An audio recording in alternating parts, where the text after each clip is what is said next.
Hello again, everyone. Welcome back to the channel.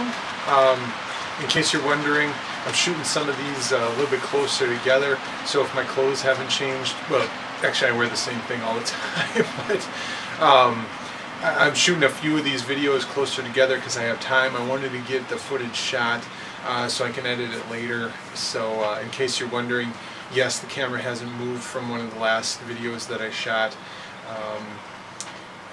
But like I said, I got some time. I want to get a video in. So today I finished up the rock molds that I cast in the scenery video that I did. The ones that I had done during the video finished, and I wanted to come back and show some coloring on those. And I also realized that I said that I would do a little backdrop painting as well, and I never got around to it. So I guess we'll call this the coloring video. Hopefully we won't use crayons, though. My son would probably love that, but we'll use paints instead. So we'll do some rock coloring and some backdrop painting, and we'll see how it turns out. Let's switch over to the workbench and we'll start with the rock molds. Okay, so here we are on the workbench. Here's the rock mold that I had used last time. Here's the rocks that came out of them, the mold. You can see there's multiple different sizes, a few larger ones, some smaller, much smaller, and then a couple longer and more narrow ones. So basic things that I'm using here, just an old piece of styrofoam that became a work palette essentially. I've got a East Troy Trolley Museum cup. I don't drink coffee, but this is just for water, just lukewarm water to help break the paint up when you're creating your washes. And then again, my trusty old baby food containers that I use to make the washes. And then I like to use a softer bristled brush for this. This is just a inch wide horsehair, nothing special. But so we'll start by mixing the paint itself. I like to start with a darker brown color, burnt umber or raw umber, something along those lines. So we'll get some water in here, we'll get some paint mixed up, and we'll go from there. Okay, so I just threw some water in here, not a ton, just enough. Again, you'll have to play around with the mixture a little bit to see what works best for you. Okay, I think we'll go with some burnt umber. Sometimes they separate, so shake them up.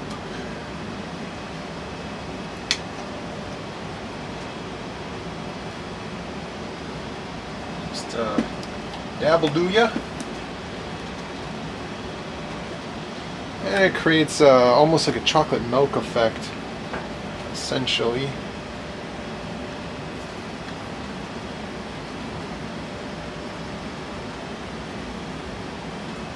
Now, there's no real right or wrong way to do this. You know, how the rocks turn out and how they end up looking is really up to you as a matter of taste, and if you're going to have to play around with it a little bit to get the technique down.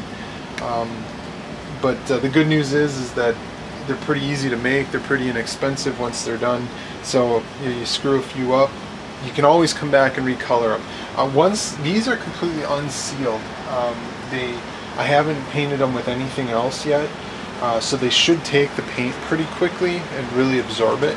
But you could always come back and just paint the rock completely, give it a base coat. Now, the only problem is the paint stain won't take as well once these have been sealed if you use like a latex paint or something like that.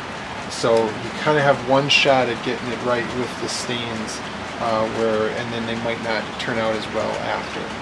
So I just hit them in areas, not really looking to paint, just looking to stain them. Come back with a little bit more. And you can see it kind of runs wherever it wants to, and that's fine.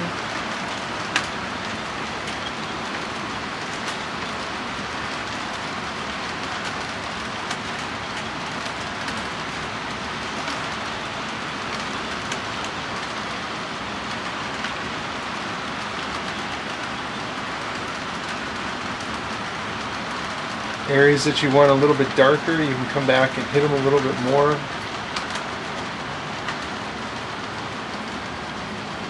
And don't be afraid to let the water and the paint settle into cracks and crevices. That's okay. It helps to bring out some of the detail of the rock mold.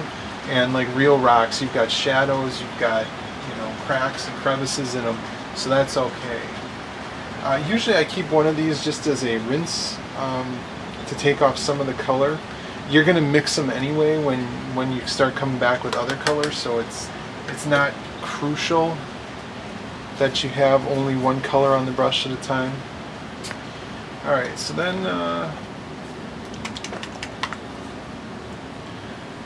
I think I'm going to go ahead and do some burnt sienna with a little bit of yellow. It tones down the burnt sienna a little bit.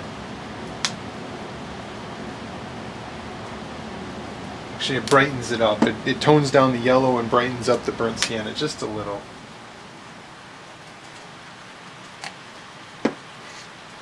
Again, just mixing it with my brush.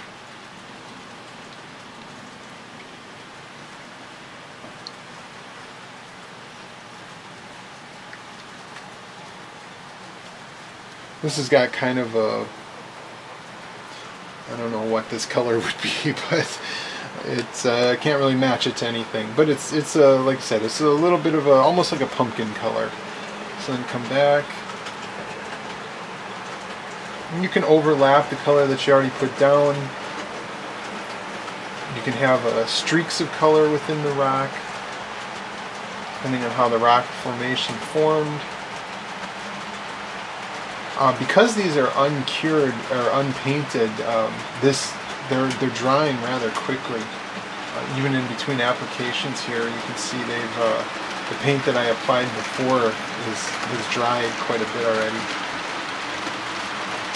But that's okay though, because you'll see your results a little bit faster that way, which is sometimes nice when you're staining rocks, because the end result can sometimes be difficult to see as you're doing it.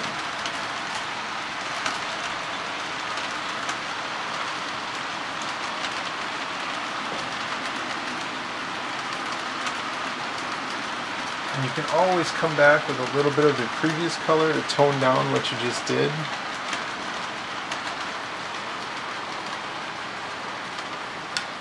Okay. I just realized that although I talked about these paints in my previous video, I didn't talk about them in this one, so let's go over it. Again, these are just inexpensive paints that you can get from Micheals or pretty much any craft store. You know, this is an Apple Barrel brand, Folk Art, Delta Ceramic Coat. These are your basic, real basic paints, just acrylic paints. I think you can get them for a few bucks a bottle. You can also go with Woodland Scenics. I know they have a line of rock stain, scenery staining material, or paints rather. But I found these work okay. So, all right. Next, I think we're going to go with a little bit of gray to bring out some highlights in the rock.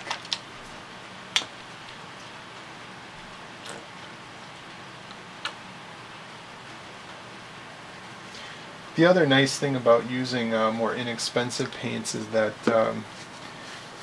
you do tend to waste a bit of the paint, and as you know, I try to be as frugal as I can when it comes to wasting materials and stuff. And since most of this stuff you don't even use, once it becomes a wash, it really you end up throwing a lot of it down the drain. These paints are a lot more inexpensive, so that helps.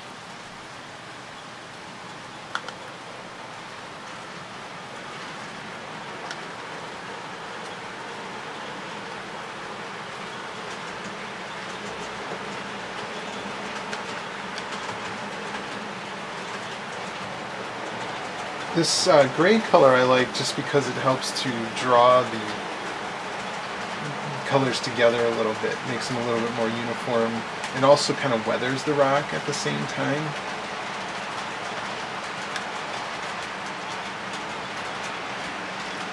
Actually, looking at this guy, I'm darkening him up a little bit. He doesn't have enough color.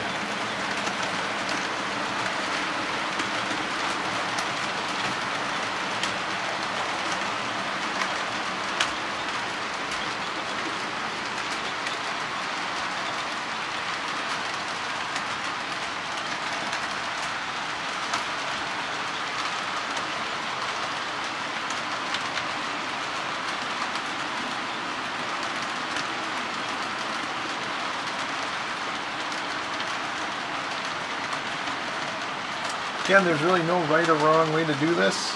You kind of just toy around with it and eventually you'll come up with something that you like. And the hardest part is trying to repeat it. Alright, last but not least, dump that into there, and now I'm going to come back with just a little bit of black, very fine color, and this helps to get really into the cracks of the rocks themselves and brings out details, things like that.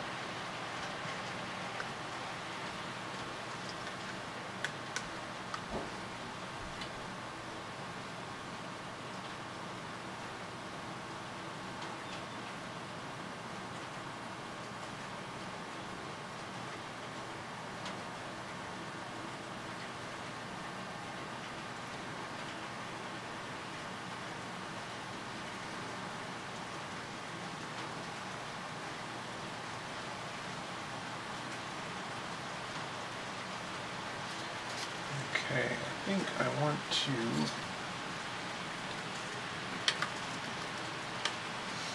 tone that black down, though that's a little dark for my taste, so I'm going to come back with a little bit of gray and wash it out just a touch.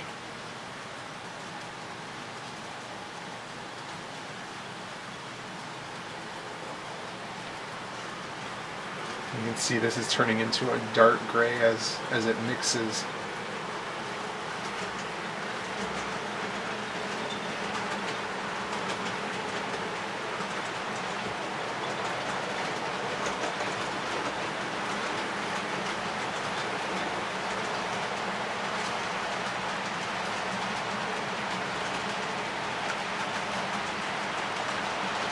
Okay.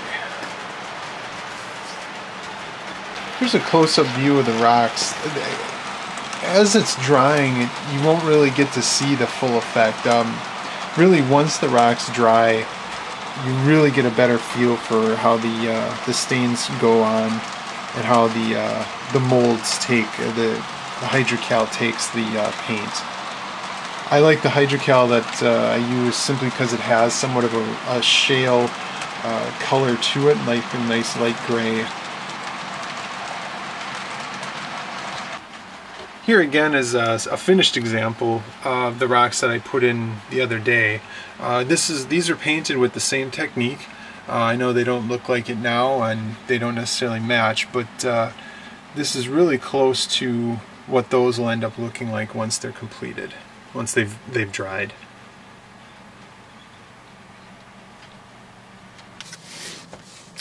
Okay, backdrop time. Again, this time I'll actually start with talking about the paints that I use. Again, just your basic Micheals brand. Again, ceramic coat in this case. Looks like I think I got some various apple barrel brands. I just use my own inexpensive version of a artist palette, just a piece of cardboard cut with the thumb hole in it. Apply the paints on there. And what I'm going to go for is just a basic, kind of background. I'm no Bob Ross by any means. I won't be able to be creating a beautiful mountain scene with happy trees or anything like that. My trees will be mildly amused, maybe slightly disgruntled. I don't know. But just give it a shot here. So just what I like to do is start with the background of a little bit of white. I'm not going for clouds, and actually I'm going to mix this with a little bit of green, just to pull a little green into it, as Bob Ross would say, and just to give the hint of a tree off in the distance, or a tree line off in the distance.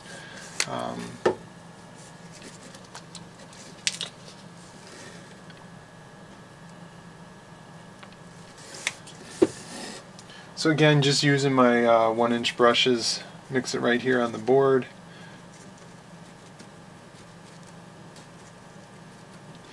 And to be honest, I don't mind if I blur two colors together. I'm just going for an overall look. So then I'll come in and just kind of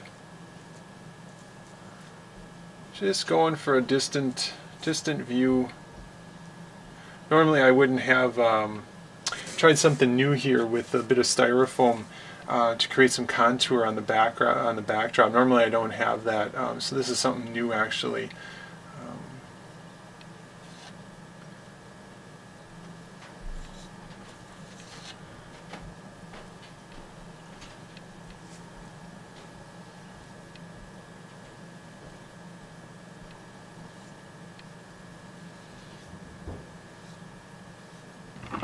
Down here on the end, I'm trying to blend into what I've already done. So you can see ultimately this is the end result of what I'm looking to get. So I've got a couple of layers of green, and then this off-white, and then I come back and stipple on the trees with some sponges and stuff like that. So we'll switch back over to here.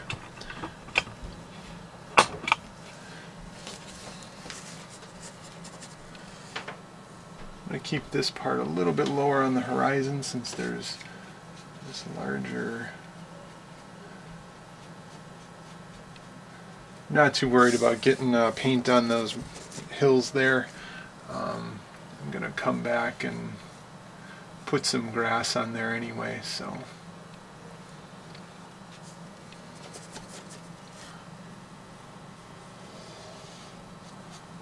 Again, I kind of rushed this when I made the video. Probably shouldn't have planted those trees, but they're glued in place now, so that's where they're going to stay. So I'm going to just try and get in behind them.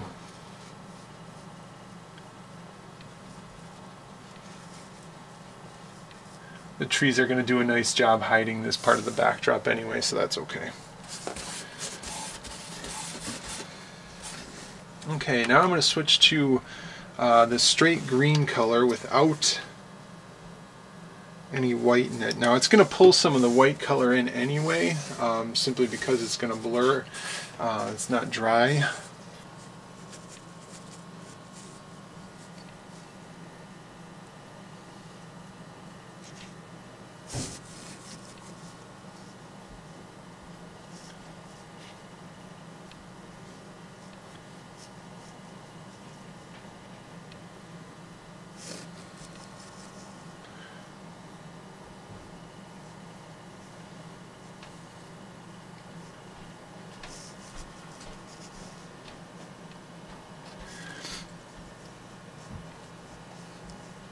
A better technique probably would be to wait for this to dry.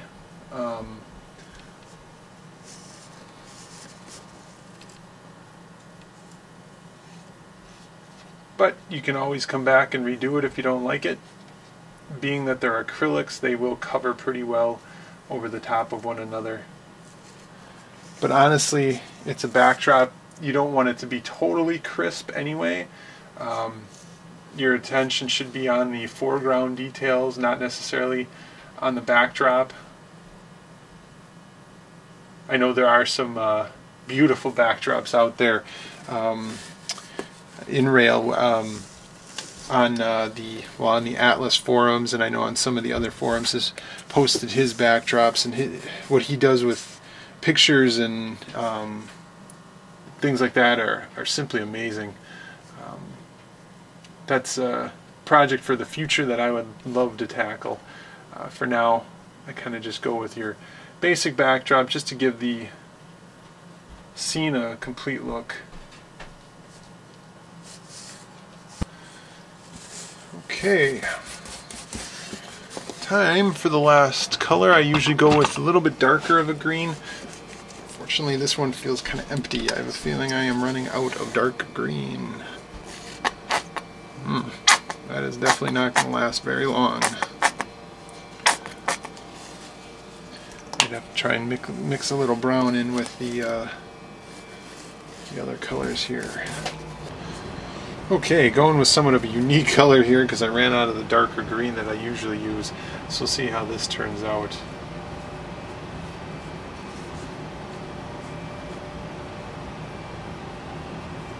A little bit of brown in there won't hurt.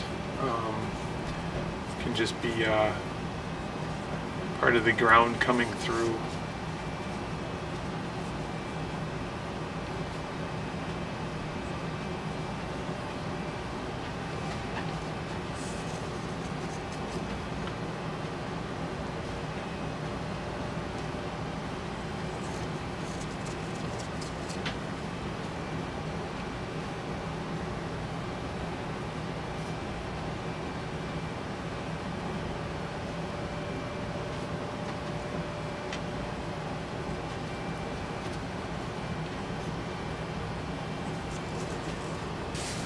Okay, so that's some basic techniques for the background. I'll come back, and once this is dried, we'll paint in some tree trunks, and then with sponge and some color, we'll paint in some trees. Okay, so the background is dried, so you can see it's not the greatest thing in the world, but it works. You've got a little bit of a background horizon with the lighter greens, a little bit darker greens, a little bit of foreground. So now what I'm coming back and doing is with these Flow Quill enamel paint markers. I've got Rail Tie Brown and I've got Rail Brown, and I'm using those just to kind of just paint in your basic tree trunks. Nothing real detailed. The thing I like about these is they've got a good flat to them, but you can also paint with the edges of the tip, and you can get a decent straight line on them.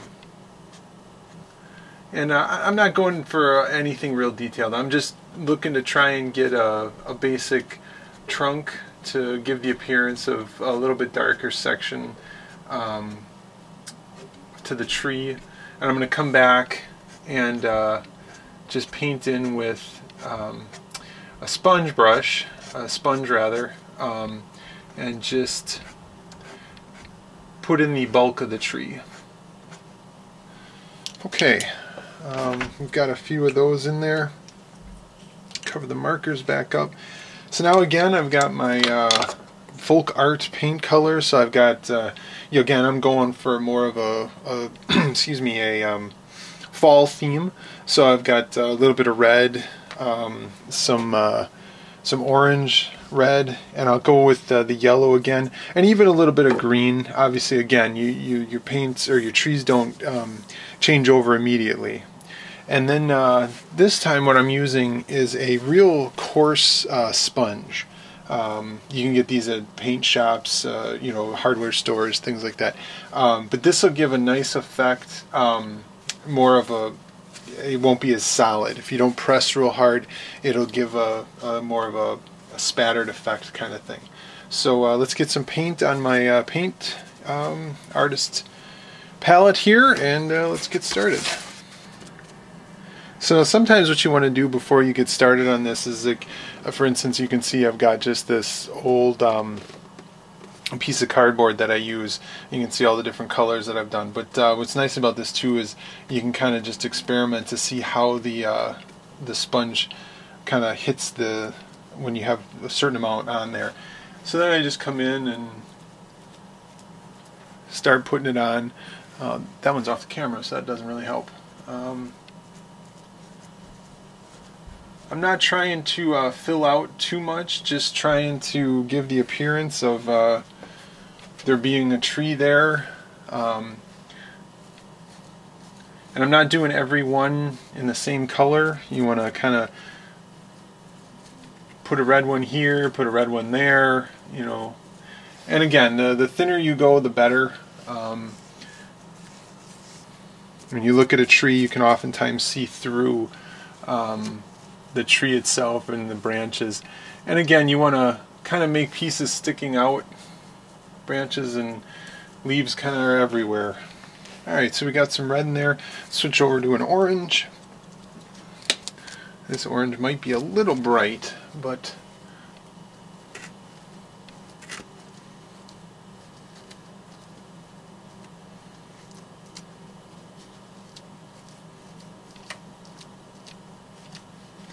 and then you can also go in the background and even if you don't have a tree trunk drawn in, you can always come back and draw one in later, or it's so far off in the distance you can't even see the tree trunk, so no big deal. You want to turn your sponge as you're doing this just so you avoid each tree having the same shape. You want to try to avoid that.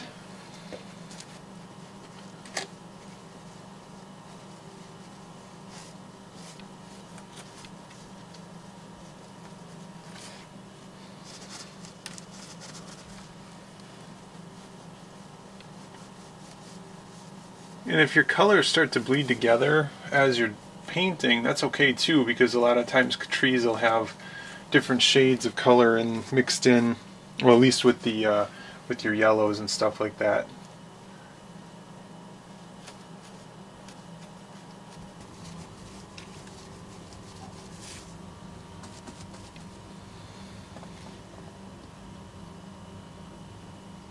So the one thing I noticed while I was doing this is that all my trees ended up kind of being the same height. You don't want that. You kind of want to have a little bit more variety in your height. These look a little bit too uniform. Now some of that you'll be able to hide with some foreground grass and stuff like that. However, looking at this, it's just a little bit too uniform. So you want to avoid that. You want to go with a little bit taller, a little bit shorter, and see if you can get those in there. And that's where having different size sponges would come in handy, to mix and match a little bit. Now, if you've got sponge pieces like I've got here, you can always use the other side of the sponge and just use it on the smaller side. So I'm just going to put these in like they're in the background, get a little bit more red in here.